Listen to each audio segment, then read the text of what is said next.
Here's a segment from a recent Gun Talk radio episode. You can listen to all the Gun Talk radio podcasts however you tune in, or check out guntalk.com for more.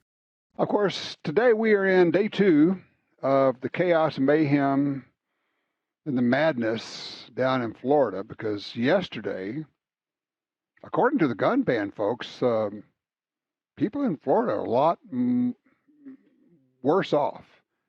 They are in much more danger because Florida got permitless carry. It's not quite constitutional carry, according to some folks, but it's close.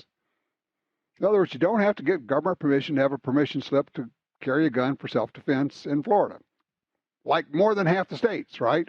But for some reason, Florida really ticked off the gun ban folks. I think maybe it's because they go to Florida, or some of them live in Florida. I don't know. But yeah, they didn't care when states in the western part of the U.S., the middle of the U.S., or the South got permitless carry. But for some reason, Florida just set them off like crazy.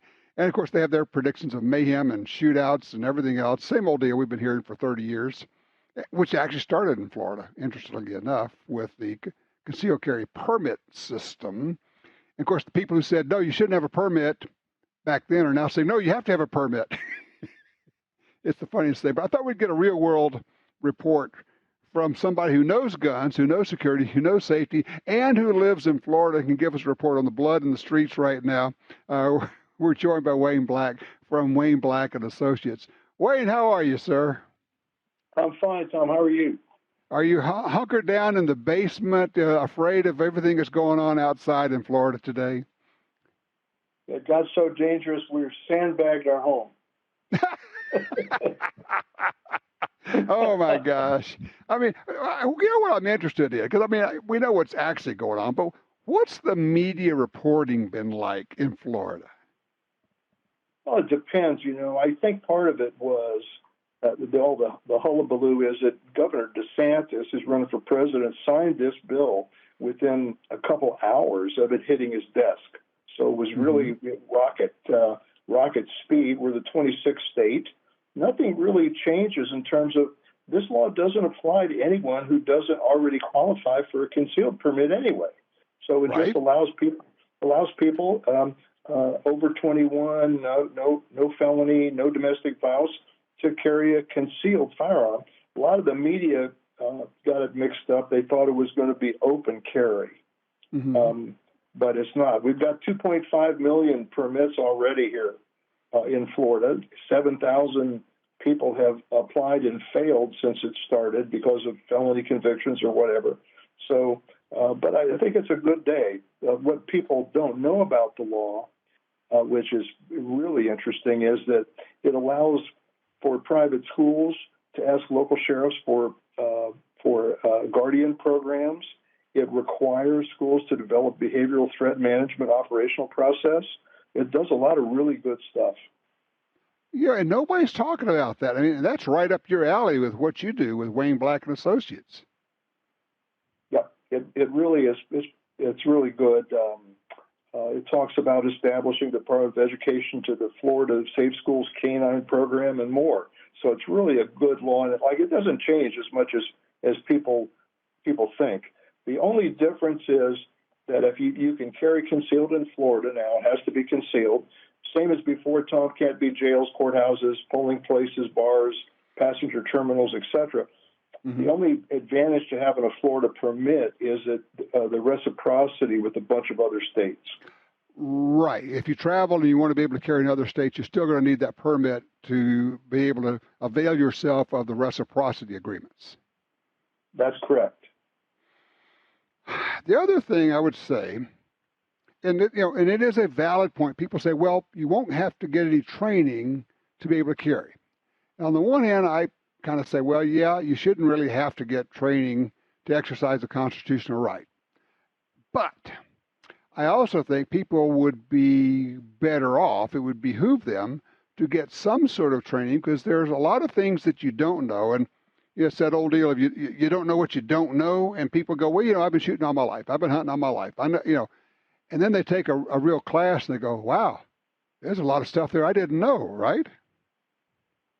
Absolutely. Well, we know that from listening to people that attend gun sites, for example, right? They say they have an epiphany after they've trained at gun site and other locations. Well, exactly. And of course, you do instruction as well. You got down in Florida. I should give some background. I mean, you have done executive protection work on the highest level possible, quite literally all over the world.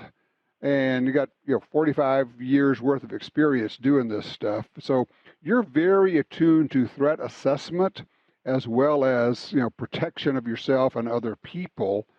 And there are things involved in this that you may not. It's like I never thought of that. You hear that all the time. Wow, I never thought of that. Yeah, well, that's why you go to gun site, or you go to train with Steve Tarani, or you train with Wayne Black, or you train with whomever, because you are the guys who think about those kind of things.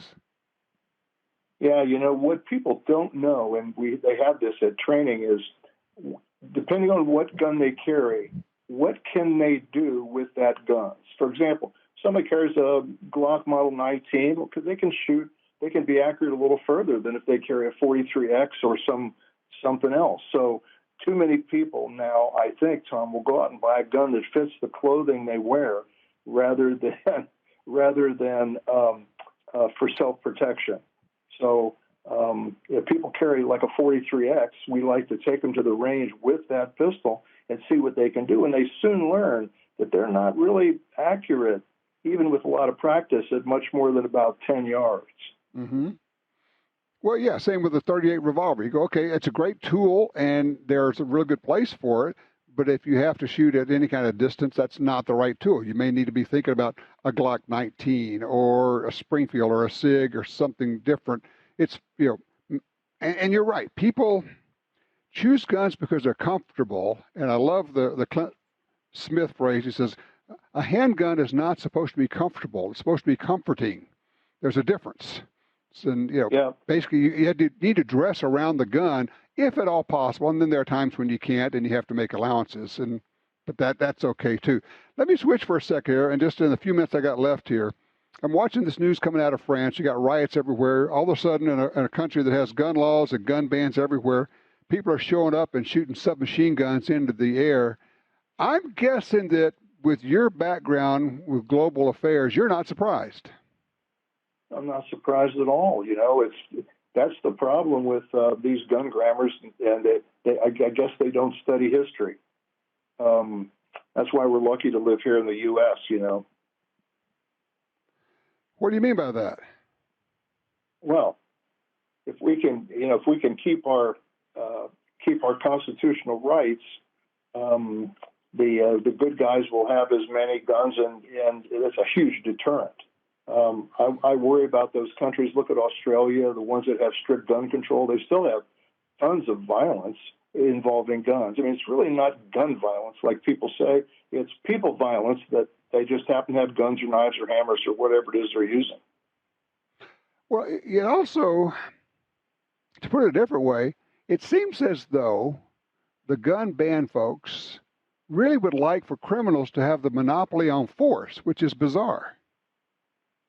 Well, we saw that in Washington State in the last 2 or 3 years of riots in Democratic states. We saw that, didn't we? Well, we did. And also, I mean, it drove the police just as crazy as it drove us. They were getting orders from elected politicians to pull out and just let the crazies burn the city. Yeah. Well, we knew when the elected officials let them take over that police station, that first police station, I think it was in Minnesota. We knew after that it was Katie bar the door. Right. Well, once again, it's the reminder that we're all on our own. Hey, final question for you here, because Jim in the studio is asking me, he says, for the Florida permitless carry, can a visitor to Florida carry, or is this only for Florida residents? It's a Florida resident situation. It's the exact same. Tell them to look at Florida Statute 790, and it'll all be in there. Okay, so if you're traveling to Florida, you're not covered by permitless carry there if you're not a resident of Florida, right? That's correct. Okay, good deal. Wayne Black, thank you for your help. I appreciate it. Let me direct people to your website, wayneblack.com. Pretty easy there. with all sorts of information, as well as, you can find his book. You can find their training for schools, churches, and synagogues. A lot of stuff going on there. He is one of the good guys who really teaches this stuff very well. Thank you, sir. 866-TALK-GUN. We're open lines. What gun have you purchased or have you taken to the range recently? Mine was a little Ruger 22 pistol yesterday shooting Steel Challenge. I had a ball.